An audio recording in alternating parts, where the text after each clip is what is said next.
Section 1. You will hear a man talking to the customer services manager of a bank.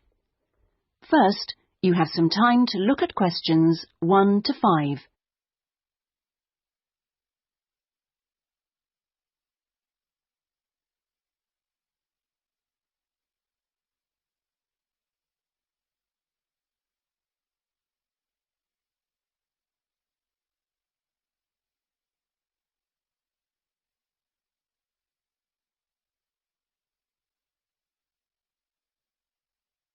You will see that there is an example that has been done for you.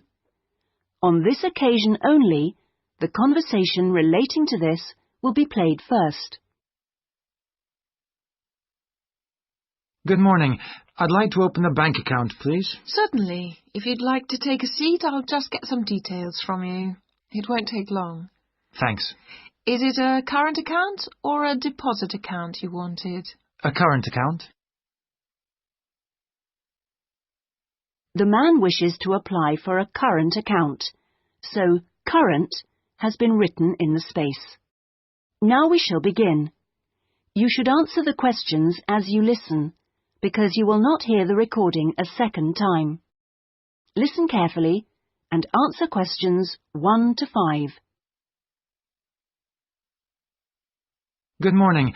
I'd like to open a bank account, please. Certainly. If you'd like to take a seat, I'll just get some details from you. It won't take long. Thanks. Is it a current account or a deposit account you wanted? A current account? Right. I've got the application form here then. We have different types. I see you've got our leaflet there. I've decided on the one called Select. Right, that's fine. So, first of all, can I have your full name, please? Yes, it's Peter Hennis. That's Pieter. Is it Hennes? Only one N, actually. It's a less common spelling of the name. Oh, right. Okay. And what's your date of birth, please? The 27th of the 1st, 1973. Right. And will this be a joint account? No, just myself. Okay, fine. And where are you living, Mr. Hennes? 15 Riverside. Is that all one word? Yes. Exeter? Yes. How long have you been at your present address? Is it more than 2 years? Just 2 weeks, actually. I only arrived in the country a month ago. I'm from Holland. Oh, that's fine. But we normally ask for a previous address in that case. Oh, yes. Well, it's Rielsdorf 2. That's Rielsdorf 2, Utrecht. Holland. Okay, thank you. Do you have a daytime telephone number? Yes, I think the number at my office is 606-295. Just a minute, I'd better check. Oh, no, sorry, 616. I'm not used to it yet. Would you like my home number, too? Yes, please. It's 796431. Are they both local numbers? Yes. Before you hear the rest of the conversation, you have some time to look at questions 6 to 10.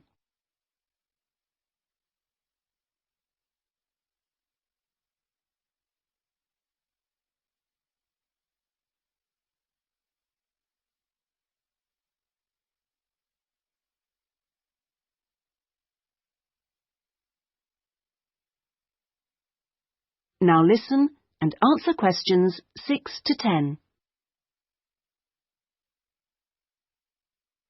Right, and your occupation? Well, I'm in Britain as a project manager, but that's not my main job. I'm an engineer by profession. I see. I think I'll put that then. It's shorter. Now, we usually ask for a piece of information which we can use to check your identity for security reasons.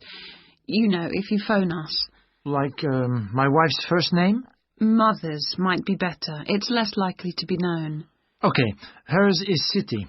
Siti? Yes, S-I-T-I. It's Indonesian. Fine. And how much would you like to open your account with? We usually ask for a minimum sum of £50. That's about €75. Well, I'm going to transfer 2,000 euros from my Dutch account just till I get paid. In fact, I wanted to ask you about that. What's the best way to do it? It depends which bank you're with. It's the Fransen Bank in Utrecht. OK, fine. I'll check that in a minute. If we have links with them, we can do a direct transfer, but it's not a big problem either way. Let's see. How often would you like to receive statements? I haven't really thought. What's the usual thing? It's up to you. Some people like them weekly. Oh, no, that's too often. Can I have them sent once a month? Yes, that's fine. Is there anything else? I was thinking of registering for your internet service at some stage. Oh, yes. Would you like me to send you information about that? Please, yes. And would you like to receive information about the bank's other services? Insurance, loans, anything like that? I don't think so, thanks. That's okay then. And one last thing. If you agree... That is the end of section 1. You now have half a minute to check your answers.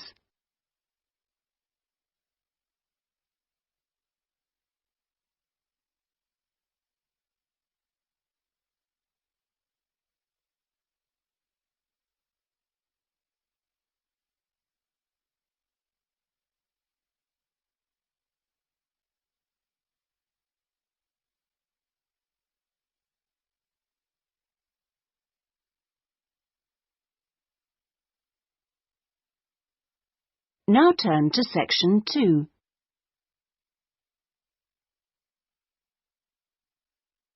Section 2. You will hear a guide giving visitors to a country house information about the house and gardens.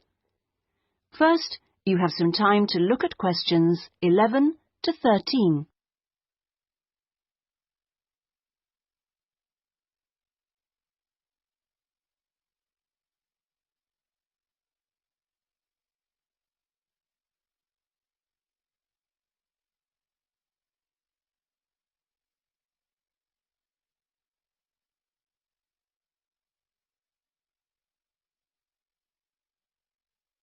Now listen carefully and answer questions 11 to 13. Welcome, everybody, to the lovely house and gardens of Rosewood, once the home of the famous writer Sebastian George. He bought the house in 1902, although he had first seen it 2 years earlier. At that time, the owners let it out to a tenant because George was too slow making up his mind to buy it. When it came back on the market, there was no hesitation, and he bought it immediately for £9,300. Even though the house had no bathroom, no running water upstairs, and no electricity. When he came here, he'd been married for 10 years. During that time, he'd become one of the most famous writers in the English-speaking world. His professional success was enormous, but his personal life wasn't as successful. He was no longer on speaking terms with his brother and had been devastated by the death at the age of 7 of his elder daughter, Josephine. Moving to Rosewood allowed the family to start a new life. George regarded Rosewood as a pure example of a traditional country house of this part of England and did some of his most successful writing here. The house and its grounds became the family haven and their escape to privacy and quiet. The walls and the mullioned windows were built of the local sandstone. The tiles on the roofs and the bricks of the chimney stack were baked from local clay, and the wooden structures inside came from oak trees which grow around here. Before you hear the rest of the talk, you have some time to look at questions 14 to 20.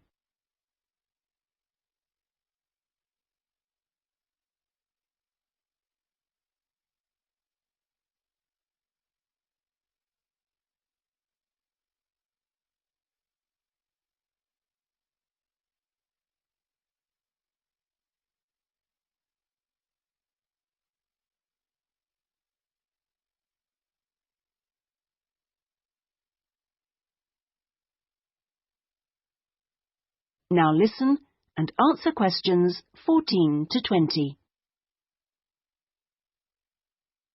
Now, please look at the map I've given you of the house and gardens. We're here at the information centre. Follow the path marked with the arrow, and the first area you come to is the orchard on your left. As you go further down the path, there's the kitchen garden on the right, and as you go round the first sharp corner, you will find to your left an area where different types of pear tree have been planted, as well as some lovely flowers. And this is known as Pear Alley, designed by George himself. Next to this is the greenhouse, where some exotic plants and fruits are grown. Follow the path round the second corner, and on your right you will see the entrance to the mulberry garden, with its 500-year-old tree. Past the mulberry garden, follow the path until you reach the front of the house. I suggest you spend a good hour wandering around this lovely building. A guide takes visitor groups round every 2 hours. If you would like to purchase any of George's books or other souvenirs, then leave the house by the side entrance, where you will find our shop, which is situated between the house and the garage, which contains the magnificent old Rolls-Royce car, which used to belong to George. I expect by this time you may also be in need of a rest and some refreshment. Most visitors are, so why don't you visit the tea room on the far side of the garage? If you have time, there is a lovely walk down towards the River Dudwell. For me, this is the best part of the estate. This isn't on the map, but it is all clearly signposted. You cross the field, which spreads along the banks of the river. In spring, this area is well worth a visit. Spend a minute or two watching the water pass by underneath as you cross the footbridge, and then continue along the river walk through the woodland. On a hot summer's day, the trees along this path provide welcome shade. Eventually, you come to the watermill, which used to provide the electricity for the house. Only about 4 hours every evening in George's time. And finally, for those of you who would like to see stunning views of the surrounding countryside and who are a little bit more energetic, when you return from the mill, take the first turning on your left and climb up to the viewpoint. You won't regret it. Enjoy your visit. That is the end of section 2. You now have half a minute to check your answers.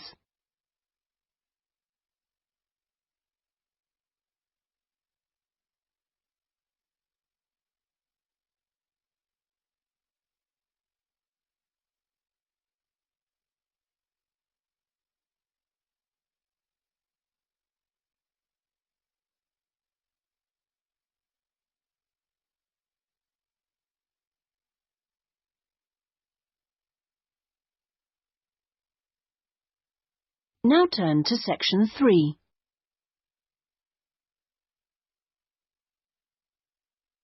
Section 3. You will hear 2 students, Jack and Lucy, discussing a marketing assignment they are working on together. First, you have some time to look at questions 21 to 24.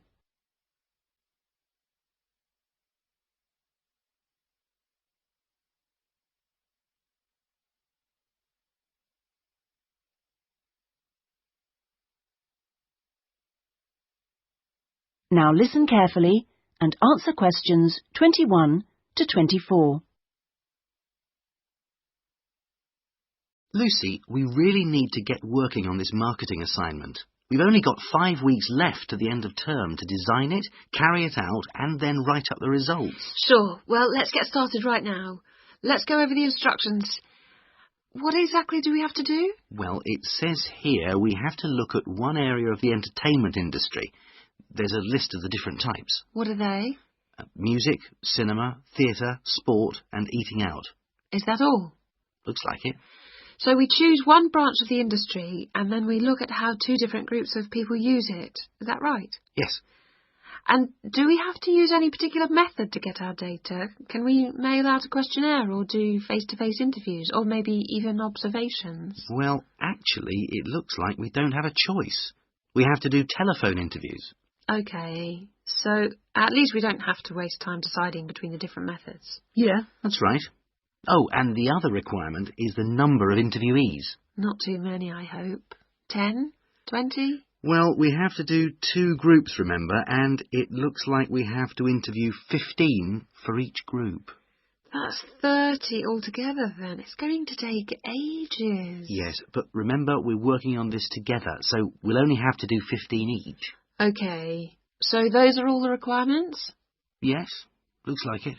So, first, which area are we going to choose? My preference would be cinema, since that's where I spend most of my money. I don't think that's such a good idea. I don't think there are huge differences in the market there. I mean, you get young and old, male and female, rich and poor, all going to the same movies. Yeah, maybe you're right. Let's make it music, then. Right. So, what 2 groups will we compare and contrast? Male and female? No. Most of my female friends like the same music as me. Different age groups will be much more likely to show up differences, I think.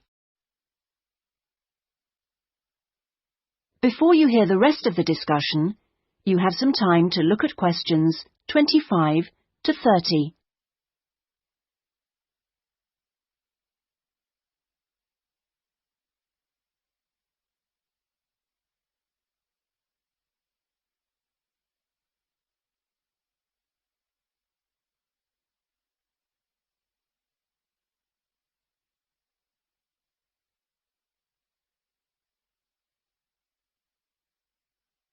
Now listen and answer questions 25 to 30.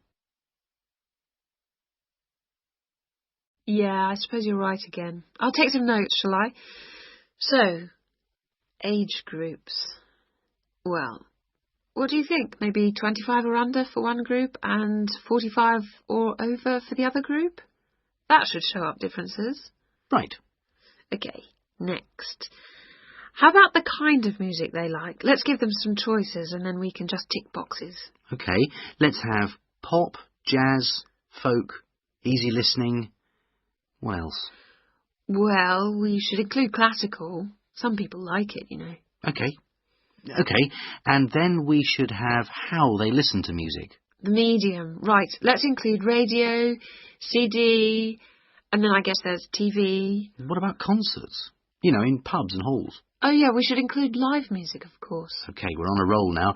Next point could be about where they actually get their music. You mean, like, do they buy it in music shops or department stores? Yes, or download it from the internet. Right, that could be for recorded music.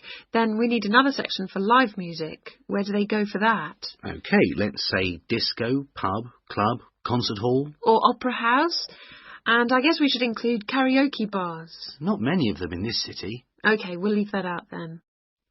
So what's left to do? That's it. Well, now we can make a timescale for doing it. That is the end of section 3. You now have half a minute to check your answers.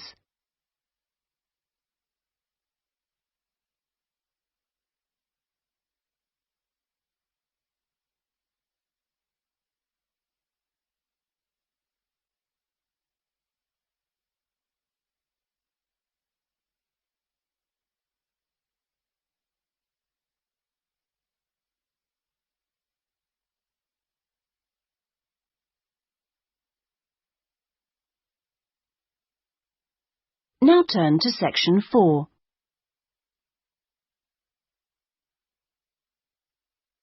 Section 4.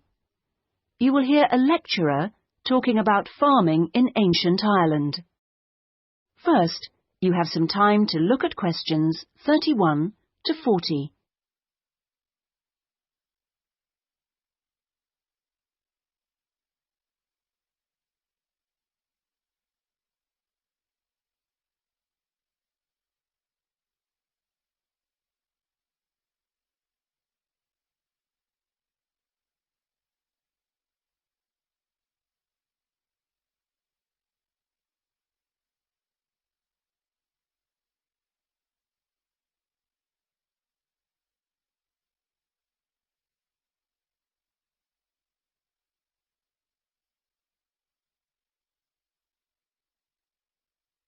Now listen carefully and answer questions 31 to 40.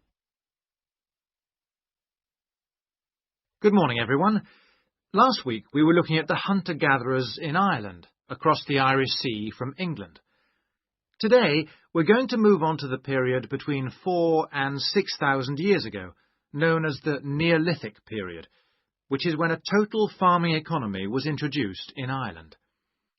Now, there are several hypotheses about the origins of the first Neolithic settlers in Ireland, but most of these contain problems. For instance, there are considerable archaeological difficulties about the theory that they came from England. The evidence doesn't really add up. But there are even greater practical problems about the theory that they came directly from continental Europe. For one thing, it's not clear just how sufficient numbers of men and women could have been transported to Ireland to establish a viable population. As you know, the hunter-gatherer economy which existed beforehand was based on small, scattered groups.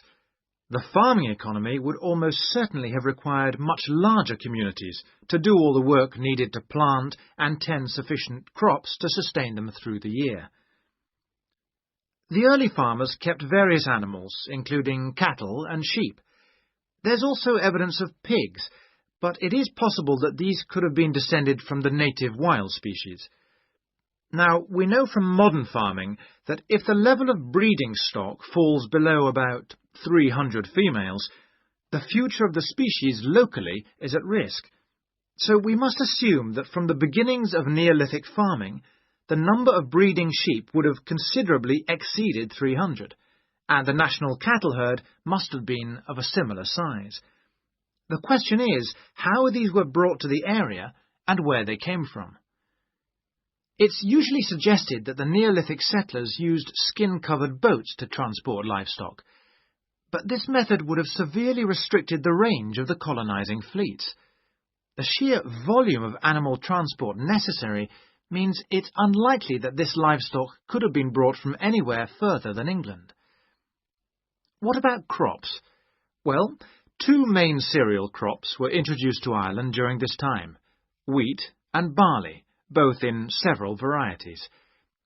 The main evidence for their presence consists of impressions on pottery, where a cereal grain accidentally became embedded in the surface of a pot before it was fired. The grain itself was destroyed by the firing, but it left an impression on the pot which could be studied and identified by botanists.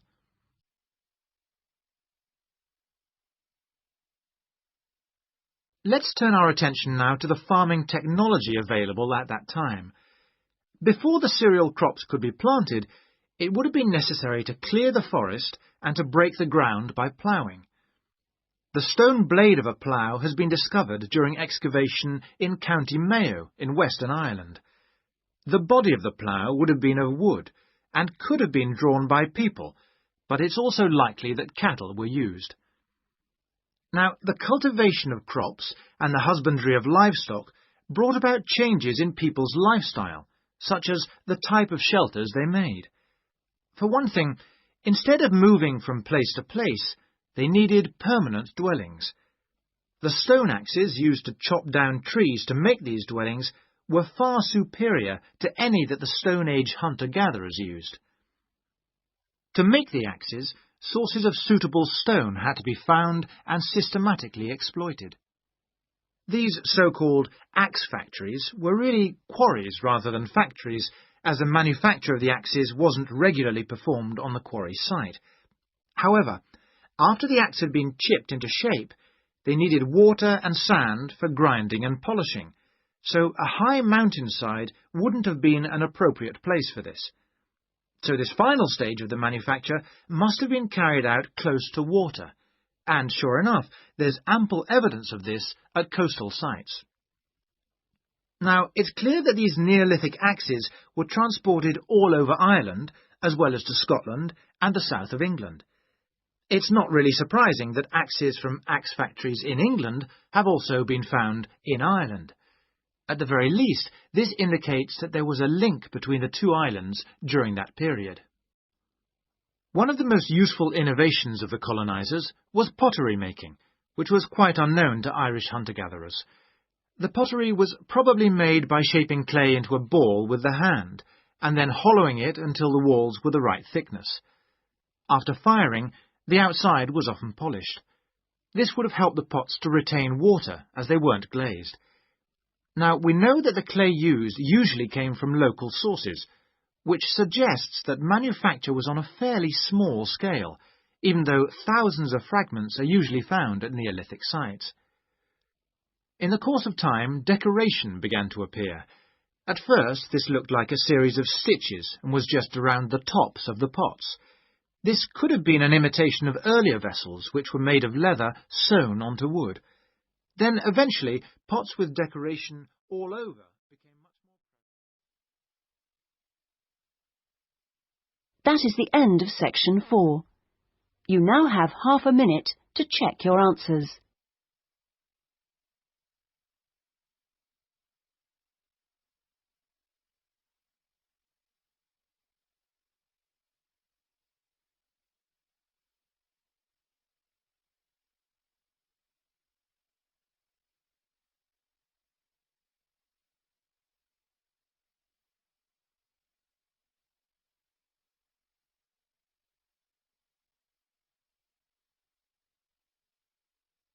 That is the end of the listening test.